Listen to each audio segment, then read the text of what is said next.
Hi mga boss, for today's video magpapalit tayo ng blower motor ng Chevy Equinox 2011. Ngayon ay may bago tayong fan na nakita nyo sa unang intro ng video. Ngayon may tatlong tornilyo dyan sa cover sa ilalim ng blower motor sa passenger side. Ang size ng tornilyo dyan ay 7mm. So 7mm din yung ating socket tatlo.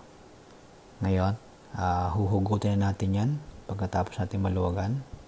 So sa ganyang pagkakataon medyo nahirapan ako dyan kasi kumapit dun sa carpet.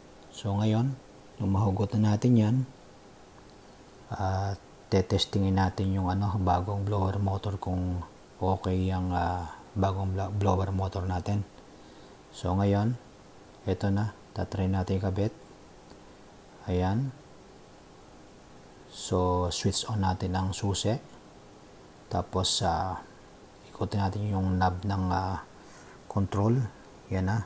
Okay, so okay siya ngayon.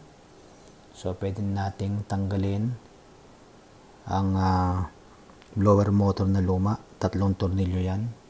Ang size ng blower motor na bolt is quarter. So yan, pag natanggal natin yan, tatlo yan, so mahuhugot na natin ang ating blower motor.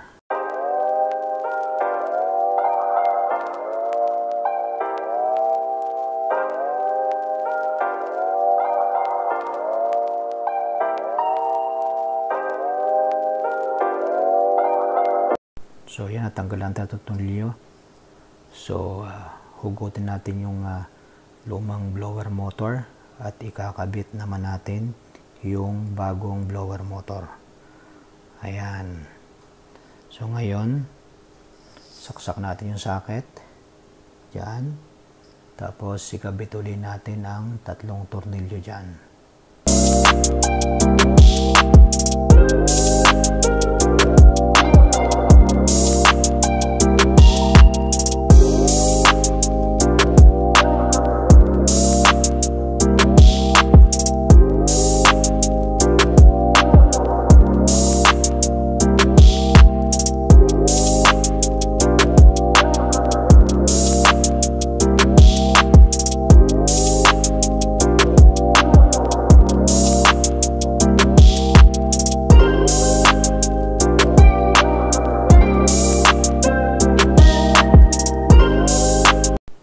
Nabit natin ang tatlong tornilyo. So ikabit natin ang socket. Ayan. Tapos ang sunod dyan ay cover naman. So yan.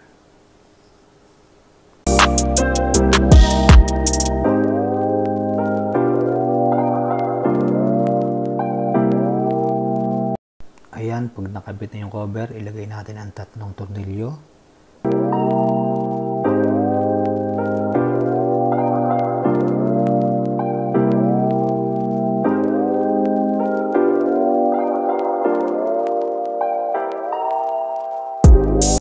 Pag nahipit natin, okay na yan. So, tetestingin naman natin ang ating blower dito sa sasakyan, paandarin natin.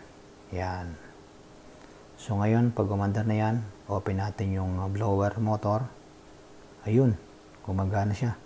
Ayos. Good job. Thank you for watching. Bye-bye.